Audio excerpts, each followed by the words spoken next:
Good morning friends. So, today we are going to take up the third unit of the first section, that is speaking about the sociological analysis of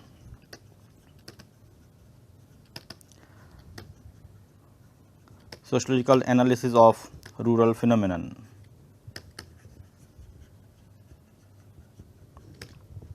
So, I think when we try to speak about the sociological analysis of the rural phenomenon, I think the basic understanding is that it tries to speak about scientific interpretation of the rural phenomenon. I think when we try to speak about that, I think we have spoken about in the previous discussion that what were the various theoretical and the methodological issues which are involved and which makes this rural sociology as a specialized discipline in terms of understanding about the rural society. So, when we try to speak about the sociological analysis, it may involve a battery of concepts which are to be used, and these concepts are seen as the eye opener, or they are basically seen as what one can say that when we want to enter into the world of rural, then we have to have the understanding about these concepts. So, these concepts have been used in terms of a specific theory, or sometimes they are being used in terms of understanding a specific phenomenon which is with regard to the Indian society. So, these concepts I think are the part and parcel of rural sociology, and the concepts are being talked about and dealt by the various sociologists and social anthropologists. And if I name a few concepts, so the concepts that comes in our mind are the concept of little community, that is one prominent concept. Then we also speak about the concept of the folk urban continuum, and we also speak about the concept of dominant caste,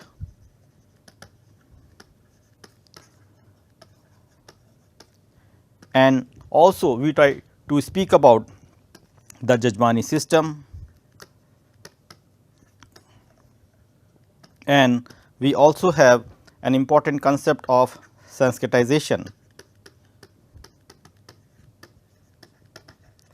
So, friends, these are the battery of concepts. I am not saying that these are the only concepts, there are other little and the smaller and the different concepts are there which are being used in a specific sense, but I think keeping in view the structuring of this unit, we can have the understanding about these concepts, so that we can have a better understanding about how we try to see the rural processes in terms of our sociological interpretation.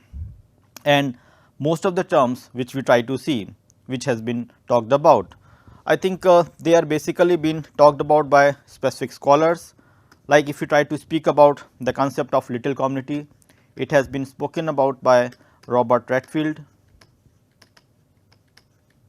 If you try to speak about folk urban continuum also has been spoken about by Robert Redfield with regard to the specific setting.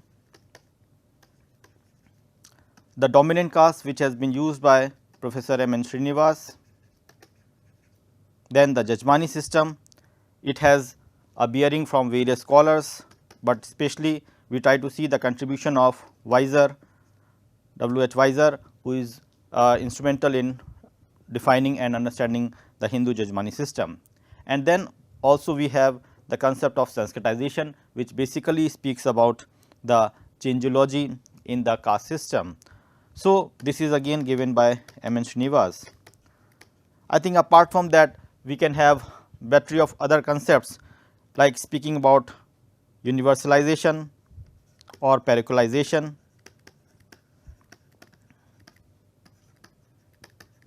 which has been talked about by McKim-Marriott.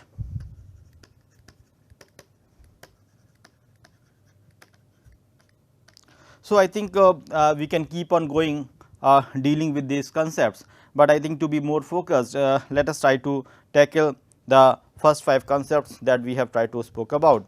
especially when we try to see the understanding about the little community, the important thing that comes in our mind is that the little community is to be seen in a specific sense, and this is basically a significant work which has been talked about by Robert Redfield, that is on peasant society and culture. Peasant Society and Culture by Robert Redfield, where he is trying to understand that how we can have the understanding about the meaning of the little community, or what one can say will be a little community. And somewhere we also try to see that can we see village as a little community. So, can we see village as a little community? That is going to be an instrumental thing, so that we can have a better understanding about what the villages are. And in order to understand this little community, Robert Redfield has spoken about in terms of the 4 characteristics, especially if he tries to see that what were the 4 characteristics that he was referring to. He was talking about the little community in terms of smallness. Then he was trying to see it in terms of distinctiveness.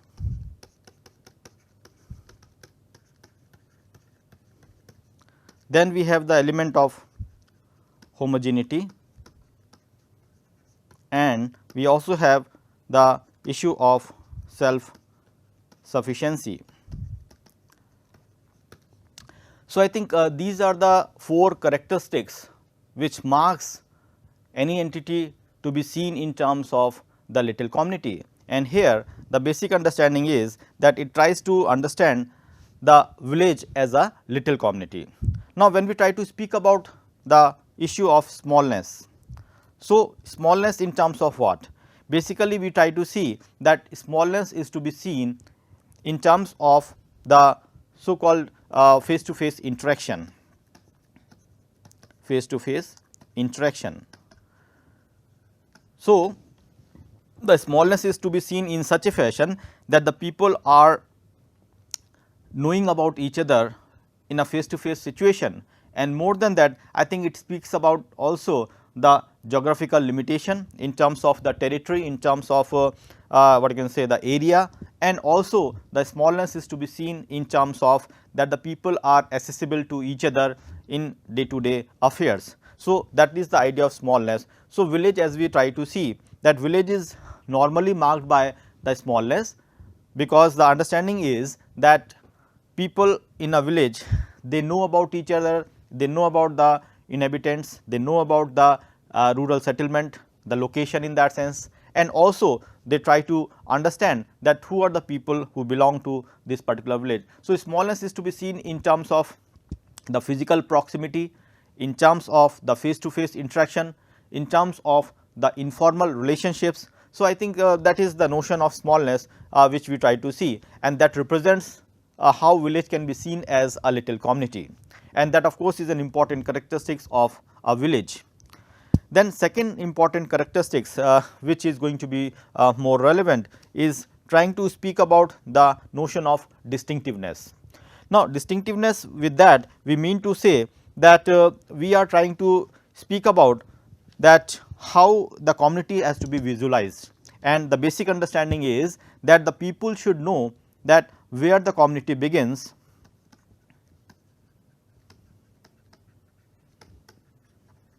and where it ends. So, the people, the population of that particular setting should be in a position to understand that what is the what are the limits of the community. That is, we try to see it in terms of either the field, in terms of the house, which is the last house, which is the starting house, which is the last field, which is the first field in that sense. So, we try to see that this distinctiveness is to be seen in terms of the physical separation of that particular entity from the other neighboring units, and in that way if you try to see, we try to find out that this distinctiveness is very crucial, because when the people are in interaction, they should know that who is a stranger in their village. Even the person coming from the neighborhood village can easily be identified. So, the basic idea in that sense of course is that the distinctiveness is to be seen in terms of that the people are well aware about their boundaries, well aware about the population, the people, the inhabitants, and also they are well aware about that what are the jurisdiction in which they have to work. So, distinctiveness is to be seen in that fashion, and the village definitely is a marker of that when we try to speak about in terms of the distinctiveness. Then the third crucial thing which comes into existence is the idea of homogeneity, and this homogeneity basically we try to see is to be seen in terms of the various activities and the state of mind. Activities and the state of mind which are to be seen in terms of having certain amount of relationship, having some certain amount of similarities, especially in terms of the age, in terms of the sex, or in terms of the positions. So, we try to see there are similarities which are there, and these things are basically passing from generation to generation. They are basically passing from generation to generation. So, we try to see that there is certain amount of patterning of the village life.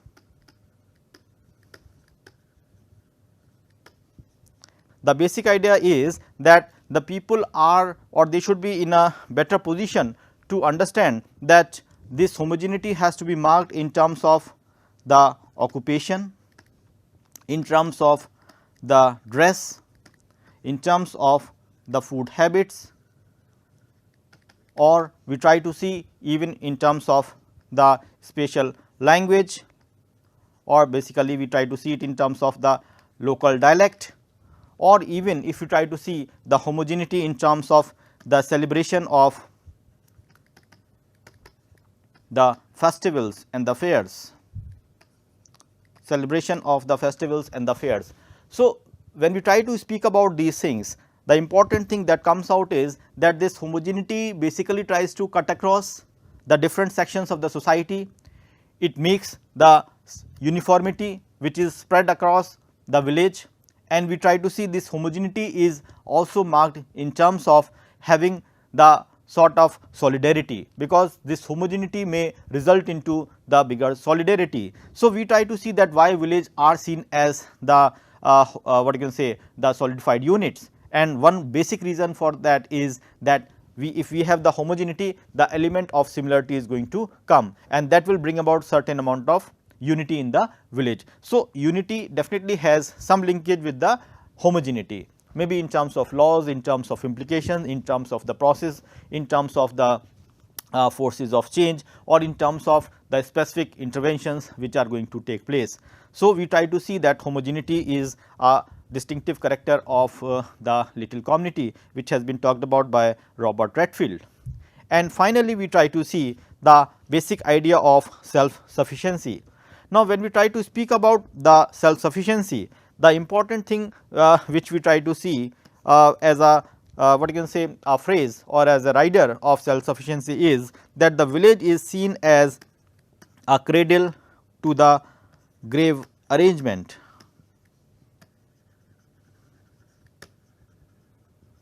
And when we try to speak about that, the basic understanding is that this cradle to grave arrangement basically speaks about the fact that the basic needs of the people, the population in the rural setting, that are going to be fulfilled by the understanding of what you can say the idea of the people in terms of their day to day requirements. And when we try to speak about the cradle to grave arrangements, it basically speaks about the fact that village are to be seen as the closed unit. Now, I think when we say that this is basically the village setting in terms of a little community, and which are to be seen as the isolated whole. So, that basically speaks about that the villages in terms of little community are having the limited interaction with the surrounding, and in that way when we try to speak about that, we basically also try to see that this understanding tries to have the village in terms of the atomistic unit, which have its own arrangements, which have its own adjustment and the specific what you can say, the measures which are to be important for the governance of the society. Now, this self sufficiency definitely speaks about one form of understanding of the little community, and that way if you try to see all these characteristics, we somewhere try to locate that village how it can be seen as a little community. But this particular study or the contribution of this concept from Robert Redfield has been put critically by various scholars, and in the Indian context if you try to see, it was basically the B. R. Chauhan's contribution who tries to criticize the understanding of little community, and in one of his famous work, that is a Rajasthan village. A Rajasthan village, and the name of the village is Rana Bato Ki Sadri.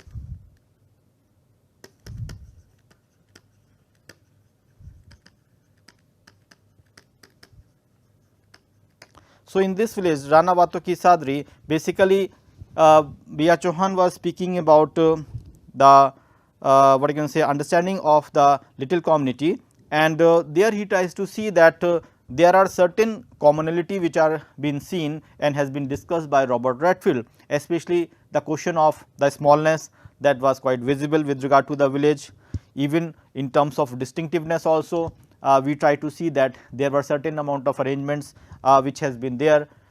People were knowing about their boundaries, they were clear about the worship of a specific deity, the local deity in that sense as such, and people were what you can say in relation to that particular deity. So, that distinctiveness of that village was been represented through the specific worship of a deity, the local deity, and that make it distinct from the other villages. And also in terms of homogeneity, although there were some variations which has been reflected by B. R. Chauhan, but apart from that, for all practical reasons certain amount of homogeneity was been visible when we try to see the village Rana Bato Ki Sadri in terms of the homogeneity. But the point is that when we try to speak about the last element, that is the self sufficiency. So, when we try to see village in terms of a little community having an element of self sufficiency, we try to find out that this understanding has some limitation, because when we try to speak about, we try to find out that this self sufficiency has to be seen in terms of the fact that when we have the marriages. So, for the marriages, and as we know that the villages are normally marked by the village exogamy. So, if we have the village exogamy, so then how we can speak about the question of the closed unit, how we can speak about the self sufficiency, because for the marriage purpose the brides are to be brought from the outside village, and if that happens self sufficiency of the village is broken. So, we try to see the notion of the village exogamy in terms of marriage is going to break the arrangement, and apart from that we also try to see that this self sufficiency can also be broken when we try to see it in terms of economy. Like the village can be the producers of many things, but especially when we try to speak about certain items like the spices, or we try to speak about certain other arrangements in terms of the finished goods.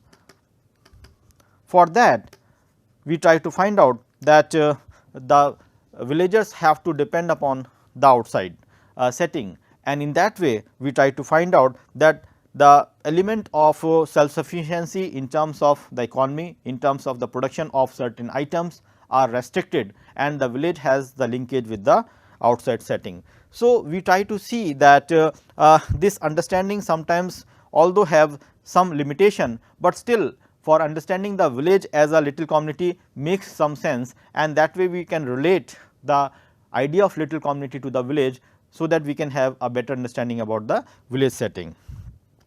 Now, moving down to another important concept, that is speaking about the folk urban continuum, and that has been spoken by Robert Redfield. Especially he was speaking about a life in a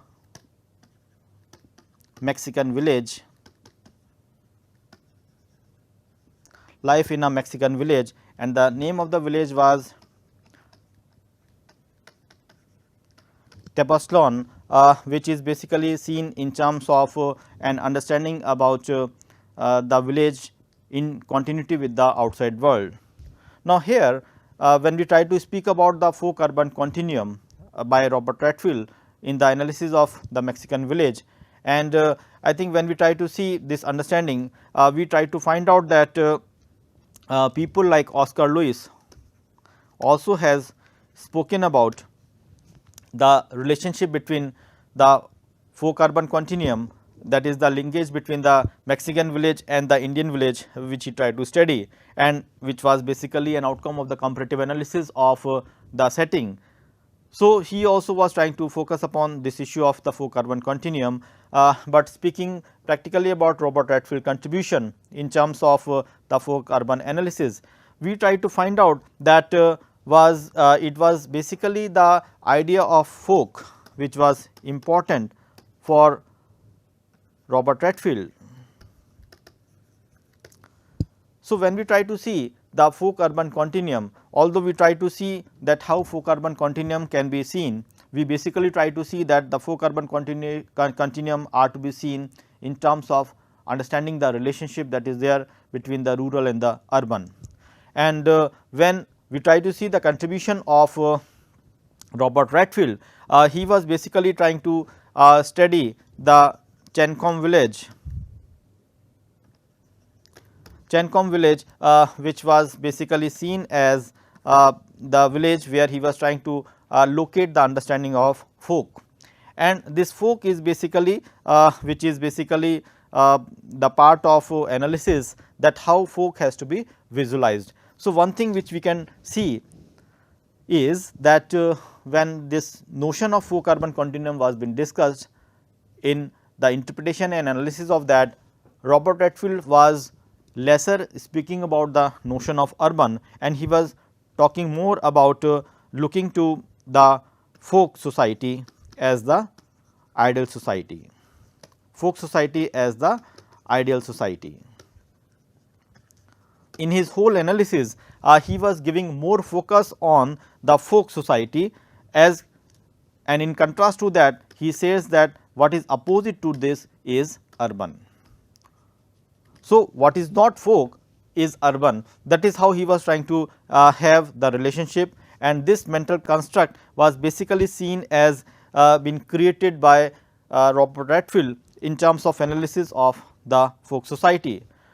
Now, for us the important question is that how we try to see that folk as a type of society, folk as a type of society, and here we try to find out that this society is basically marked by certain characteristics, that what type of society is, it is such a society, which is small, isolated, then non-literate, and also we have the element of homogeneous structure, homogeneous with regard to the sense of social solidarity. So, we have the non-literate component and we have the homogeneity in terms of what one can say the sense of solidarity, and this is basically leading to the specific coherent structure, which we try to see in terms of what one can say the basic idea of the culture. So, the folk in that sense is been marked by the element of a specific culture, which is unique in its own way, and what is more important in this society is that the kinship relationship are going to be prime, and basically we try to see that the familial groups are seen as the unit of interaction, familial group are seen as the unit of interaction.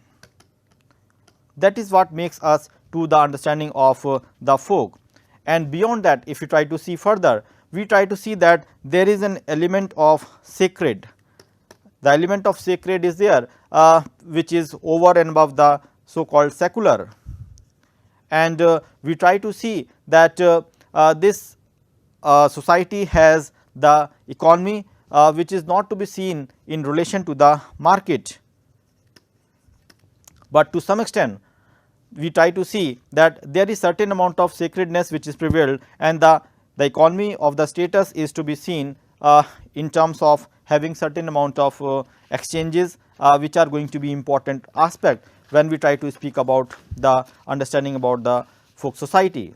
Now, Redfield was basically concerned about the folk pole of the continuum.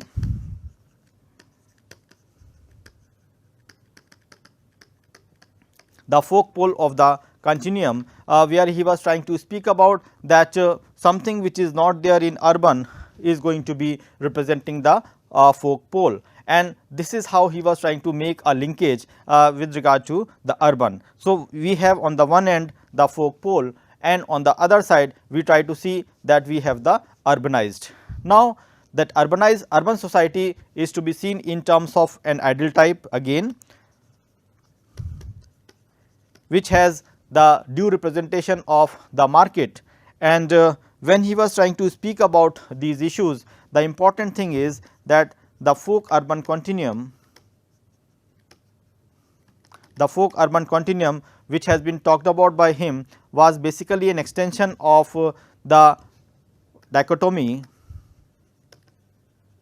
which has been raised by people like Mene,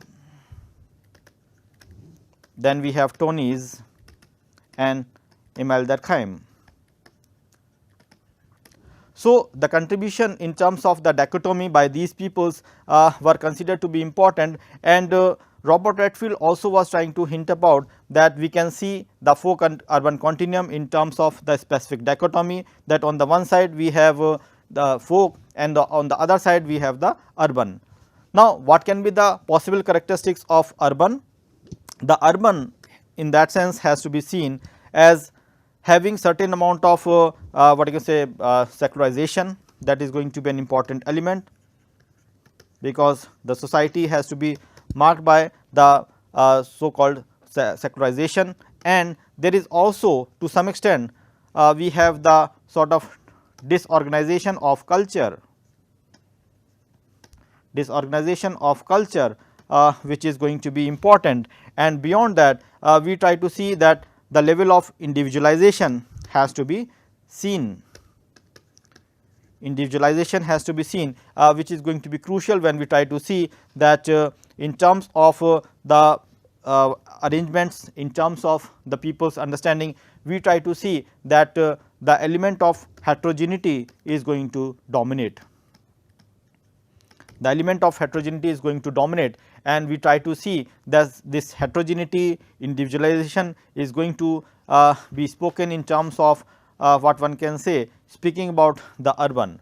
Now, when we try to see that how there is a exchange which is there between the folk and the urban, we basically try to find out that the folk is basically seen as one polar end, and it has its linkage with the urban in terms of maybe speaking about the market economy, or we try to see that we try to have an understanding in terms of certain amount of migration which is going to take place, and that basically see the connect which has to be seen with regard to the understanding about the urban in terms of a specific setting, and we try to find out that there is certain element of the folk urban progression which is going to take place.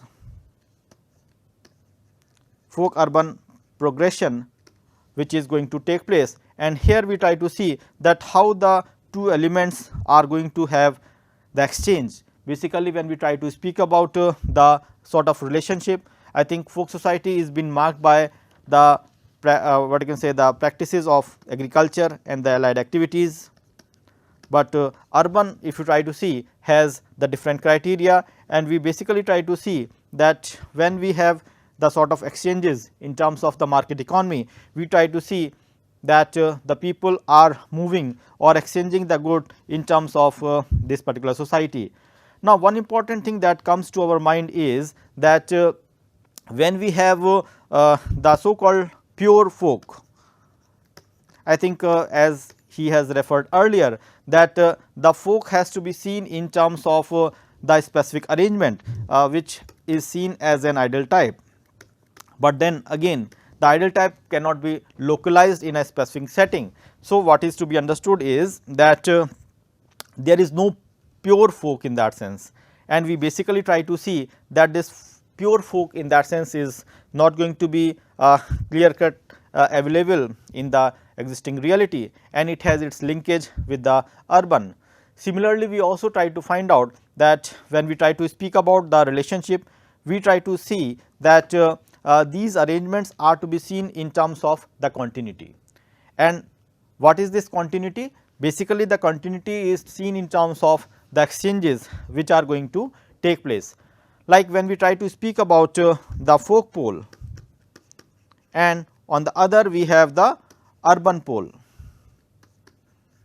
So, how we try to see the linkage? We basically try to see that on the one extreme there is one type of one polarity, and on the other we have the urban polarity. Now, these two are having the linkage.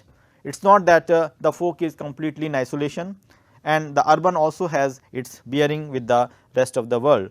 So, we try to see that how the folk urban continuum has to be seen in terms of the linkage. We basically try to see in either of the way, like we try to see the shift or the directionality of the folk, which is basically moving from the folk to the urban pole. Now, let us say if we try to have different understanding, let us say we are talking about the three entities, three settings, the three concentrations in terms of A, B and C, and we try to find out that this A, B and C, how we try to represent them in this folk urban continuum. So, we say that like A, if we try to speak about the A, then we try to say that the folk pole and the urban pole, they are basically the two extremes, and A is located at the midpoint, right. So, the A may be having the elements of both the folk and the urban, and in terms of exchanges also we try to see certain bearings of the urban are going to be there when we try to speak about the A, but A in that sense is going to be seen as having the mix of the two in terms of the representation. But if you try to move towards the B, so the B basically if you try to see, we try to find out that B is closer to urban pole, and if that is true, then we try to see that the B will have more elements of urban as compared to A or as compared to the folk pole. So, we try to see that B has the more concentration of the urban, it has more understanding about the urban as compared to A. And then when we try to speak about the C, the third category, then we try to say that okay, C is more rural, it is more folk as compared to the other two. Now, these things are to be seen in terms of continuum, in terms of the linkage, in terms of the relationship, and what is going to be important is that on the basis of that we may try to have certain amount of labeling, like we can say that when we try to speak about B, we can see it as a small town, or when we try to see A, we try to see it in terms of a specific kasbah, and when we try to see C, then we can call it as a small village. So, I think we try to see that this transition speaks about that we can't have the 100% of urban and we can't have the 100% of rural. So, we have to see in terms of degree, in terms of the relativity. So, we have to see the folk urban in terms of certain amount of relative understanding. It has not to be seen in terms of an idealistic situation that this represents the folk and this represents the urban, because even in the urban also we may have number of variations. We may speak about the town, we may speak about the city, and now we may speak about the mega city. So, we may keep on continuing in classification of the city towards the urban side, and in the folk side also we can have the village, we can have the big village, we can have the new villages which are going to be modern villages in that sense as such. So, I think both the extremes, if you try to see, they are not representing the homogeneous component, but they are basically trying to speak about certain amount of bearing of either the folk or the urban, and that tries to give a color to the understanding of the folk urban continuum. Now, moving down to the another concept, that is trying to speak about the concept of dominant caste.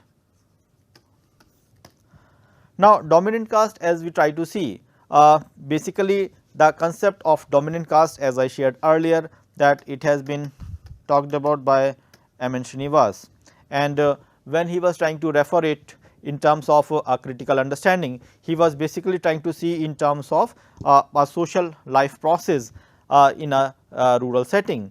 And this dominant caste, if you try to see in a real sense, it basically tries to speak about the analysis of the hierarchy of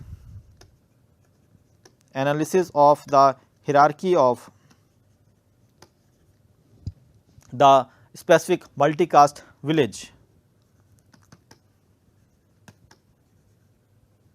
Hierarchy of the multi-caste village, and this particular village is to be seen, what M. N. Srinivas was trying to speak about is the village which we had studied is the village Rampura, where he was trying to see it as a composite unit which is composed of the multi-caste arrangements,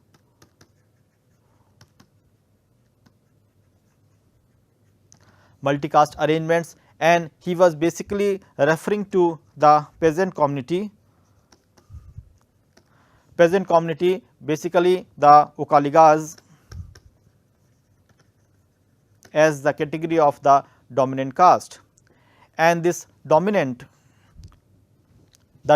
caste, basically if you try to see, the dominant caste is to be represented by this peasant community, that is the Ukaligas, which are basically seen as having certain amount of land holding, significant land holding, and apart from that they are also the controller of the power.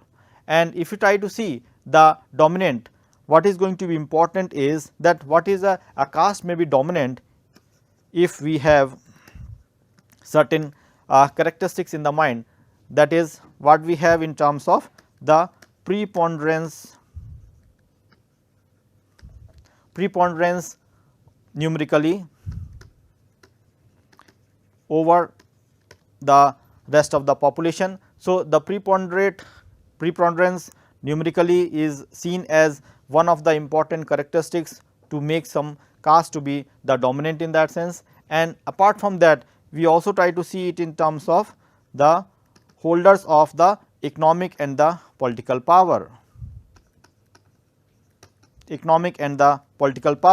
That is again going to be true when we try to speak about the understanding about the dominant caste, and beyond that certain other characteristics which we try to refer is we try to see them in terms of the education, that is they are to be educated, and apart from that we also try to speak about that a caste can be dominant if it is ritually pure.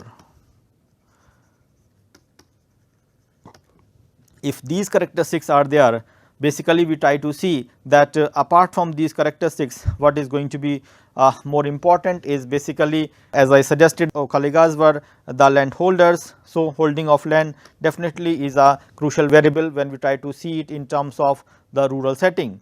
So, we try to find out that the people, that caste which are numerically more in terms of number as compared to the other caste, or they are economically well off in terms of land holding, possessions, and also having the political power in terms of what one can say the decisive power,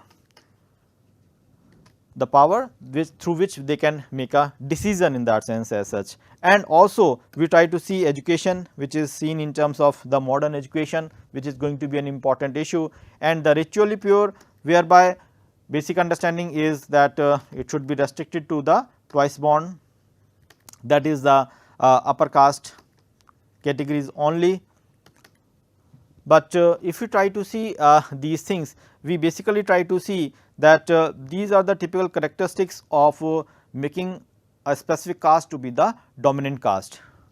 But the basic idea is that when we try to speak about the dominant caste, we basically try to say that what makes a caste to be dominant. It is not that all the characteristics which I mentioned are going to be important or relevant when we try to speak about the understanding of the dominant caste.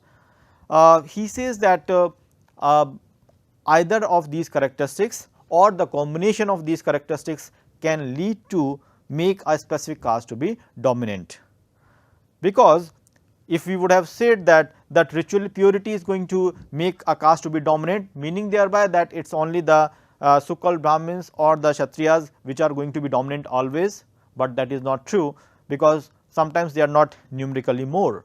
So, it is not one element alone which can make a caste to be dominant, but maybe the arrangement of the different caste in terms of its representation, in terms of its number, in terms of their location in the political structure, and also in terms of the education.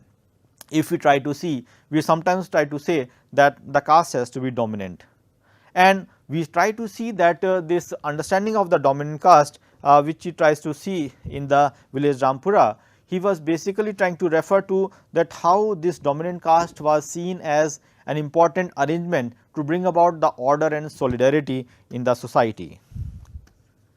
Because to him, since he was a structural functionalist, so he was basically referring to that what may be the possible function of what is the possible function of a dominant caste, and in that sense if you try to see. So, as a structural functionalist, he says that the purpose of the dominant caste is to bring about the specific order, the social order in the society, and also to create the or to resolve the conflicts. So, the basic purpose of course is the resolution of the conflicts, so that the society will have the harmony. So, we try to see that these arrangements have been part and parcel of the village. The dominant caste plays a crucial role, and this dominant caste is sometimes going to be even over and above the so called panchayats, or even when we try to speak about the arrangement in terms of the legal institutions also. So, the dominant caste sometimes can have the different relationships, although we try to say that this dominant caste sometimes is giving lesser chance for the other caste in terms of providing space for their resolution, but we try to see that in a specific order everybody cannot be into the power structure. So, those who are in the power are the controller of the situation, and this particular relationship in terms of a dominant caste is been seen as that these dominant caste categories are basically the decision makers of the village.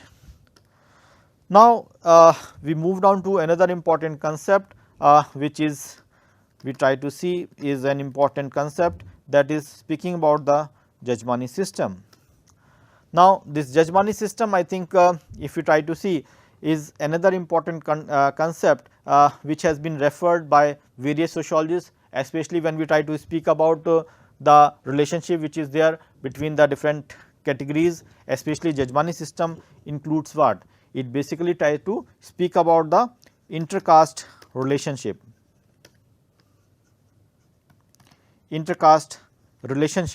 And it is basically seen as a system of distribution of services, distribution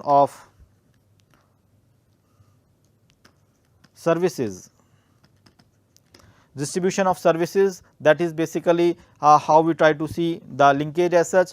Like we have the various lower caste,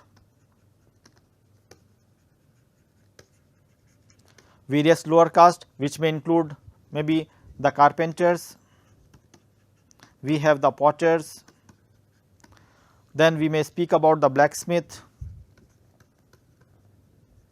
or we may speak about the water carriers,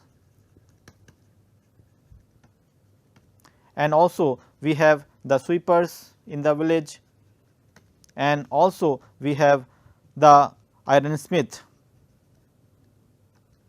or one can say that speaking about the contribution in terms of what one can say the laundryman, that is the dhobi. So, we have the different categories of people who are part and parcel of the village, and these lower caste basically they are in a specific arrangements, they are basically seen as the service providers to the other caste categories, and we try to see that the relationship which has been there between the different castes, they are basically seen as been reflected in the various arrangements. It is basically from the life to death, that is birth to death. We try to see in the different arrangements the different caste categories they try to represent, they try to contribute in terms of the service providers. So, we try to see that these relationships are sometimes seen as more stable, and they are basically passing from generation to generation.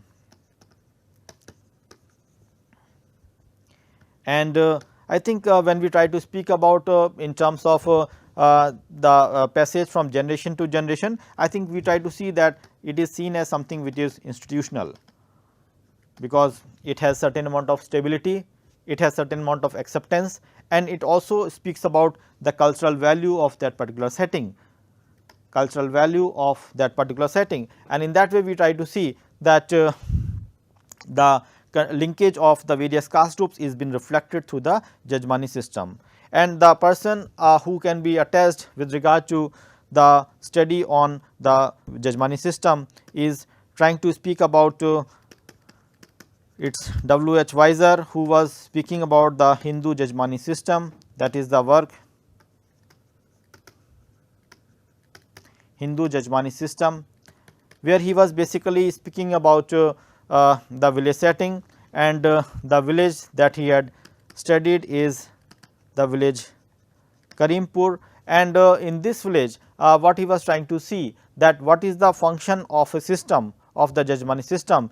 It is that it is providing all necessary products and services,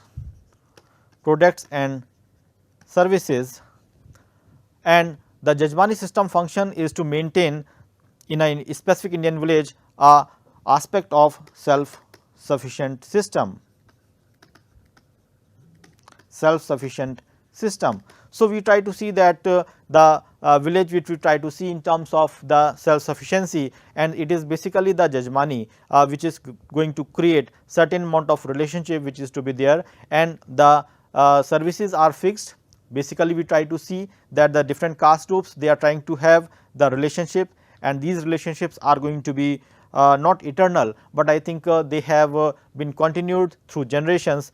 But what is more important which we have to see that we have to see Jajmani system in terms of the patron client relationship, and this patron client relationship is basically which has been talked about by Weiser in terms of what you can say Jajman and Kamin.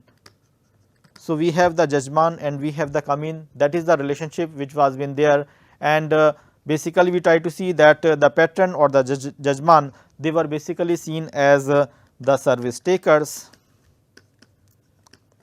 and the Kamins are basically the service providers.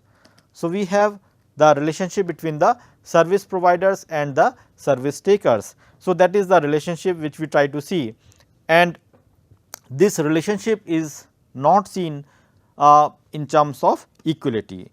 I think that has to be admitted that the relationship is one sided. Basically, we try to see when the service providers are at the receiving ends, they are from the lower caste. So, sometimes they try to have certain amount of subordination, and one may even admit that there is a element of slave mentality which is involved basically when we try to speak about the lower caste who are acting as the Kamins, and how this system is going to be carried forward. Weiser has rightly said that why the people are not moving or leaving the villages. So, one answer which can be given is that although they are been put into that system, but what is more important is that this system is also bringing certain sense of security. Sense of security, basically the economic security or the social security, which is going to be important. So, the Jajman are basically seen as the protectors, they are seen as the people who are safeguarding the interest of their communes, and that is how we try to see that this linkage is going to be more meaningful. But what is more important is that this sense of security also is seen as leading to certain amount of exploitation, because it has been said that once you are into that Jajman, so you can't move away, and it is not the question of an individual, it is basically the question of the familial ties. So, it is not the individual alone which is involved, it is basically the members of the family which are basically been seen in terms of a shift.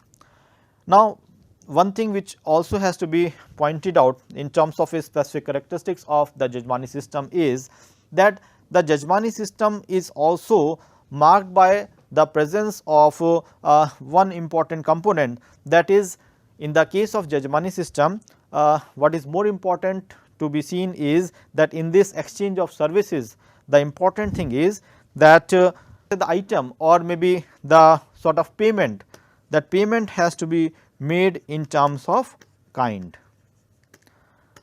Now, I think this is the crucial characteristics of a Jajmani system, that the payment are to be made in kind and not in cash, or maybe it can be in cash on demand, but in the ideal situation we can say that the Jajmani relations are seen where the payments are made in kind. That is one characteristics. Second characteristics of course is that the payment is also not immediate, it is not immediate, rather it is flexible. So, it is not that the person is contributing and he is immediately paid, it is not like that as such. We basically try to see that when the Jajman takes the services, it is not necessary that he will be immediately giving the payment to the communes, because that may involve certain amount of flexibility in terms of duration. It can be a month, it can be a year, because in the rural setting, as we know that if somebody who is basically into the so called producing of the crop, so what he will do of course is he will take the services from the carpenter, from the potter, from the blacksmith, from the water carriers, but he will not give him the immediate return. And when his crop is going to be finished, and basically when his production is carried forward, then he may give it in terms of the grains or in terms of what you can say certain other things as such. So, we try to find out that the kind is seen either in terms of grain or in terms of cloth or in terms of certain other things as such, which can be seen as the important bonding which is going to what you can say help the other group also to get the return. So, this sort of relationship which we are trying to speak about is speaking about the exchanges which have been there, and as I said that although it has certain amount of exploitation, because here if you try to see the relationship, it is not two way in terms of the equality. So, it is not two way in terms of equality, but what is more important is that the relationship is continued, and in that sometimes we can say that rationality is not involved, because when we try to speak about the payment, so the element of rationality is not very much involved basically when we try to speak about the contribution. And the important thing is that when we do not have the rationality, it means that you have your own logic, you have your own ways of looking to the things.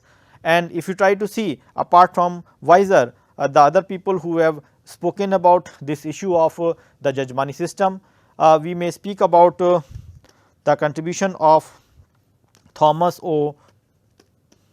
Bedelman, who has spoken at length about the village life, a comparative analysis of the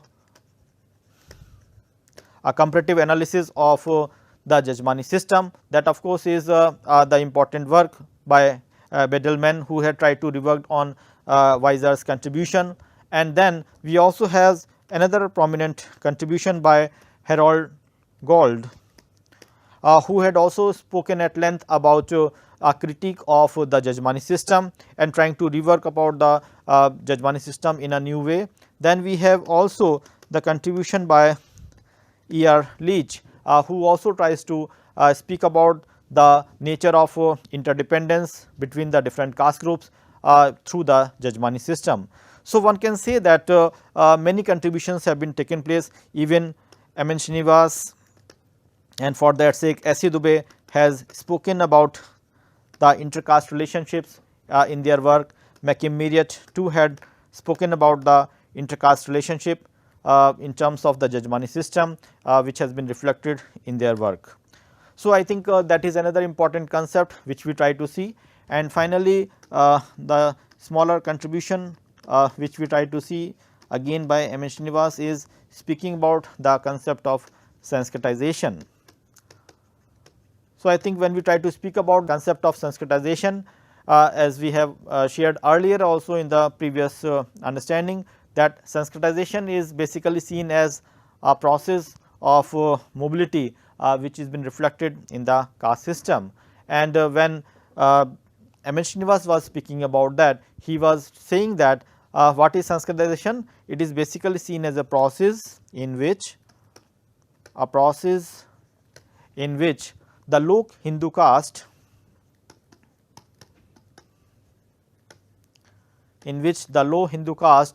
or the tribal group, low Hindu caste or the tribal or the other groups, they try to change its customs, rituals, ideology,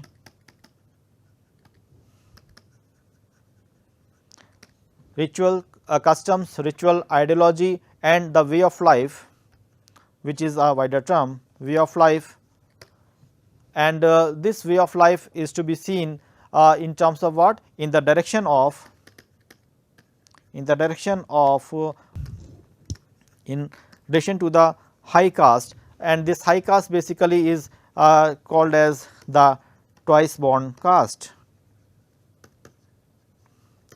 So, people they try to imitate the behavior of the so called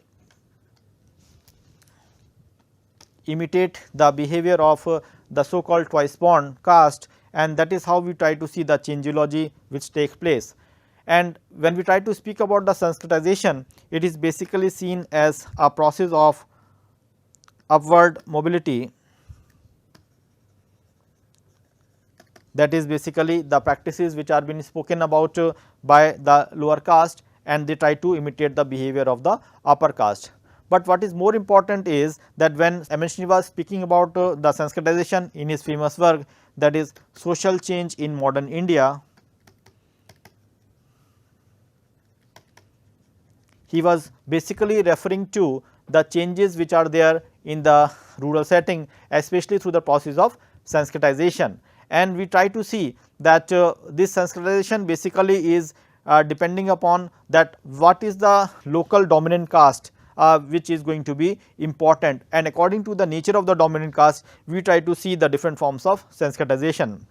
Like we have the Brahmins as the dominant caste, so we will have the Brahminization of the caste groups. If we have the Kshatriyas, so we have the Kshatriyization of the caste groups as such. So, these are the things which are basically being seen with regard to the understanding about the process of mobility among the different caste groups.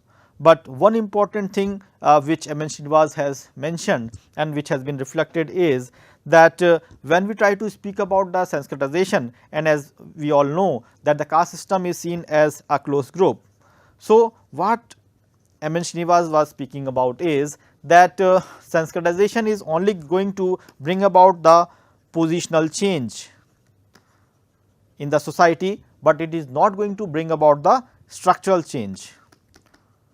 It is not going to bring about the structural change in the society, meaning thereby that by the virtue of Sanskritization, it is not that the lower caste is going to come upper in the strata if he is trying to have the understanding of or if he try to have the behavior of the Sanskritization, and it is simply that the acceptance of that particular caste is going to be done in a fairer way. And in that way, if you try to see, we basically try to see that it is seen as a source of motivation, inspirations for the lower caste to have the upbringing and socialization on the pattern of the twice born the upper caste, which may lead to the higher order of Hinduization.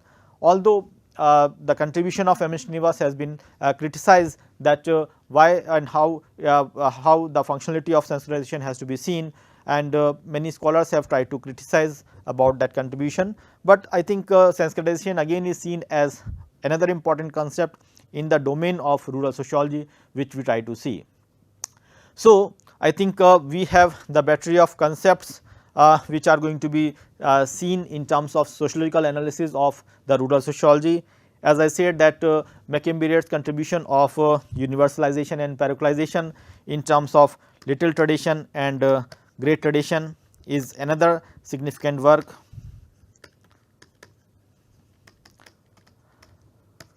By Mackie-Beard, where he is trying to speak about the exchanges which are there between the two traditions which are there in the Indian society.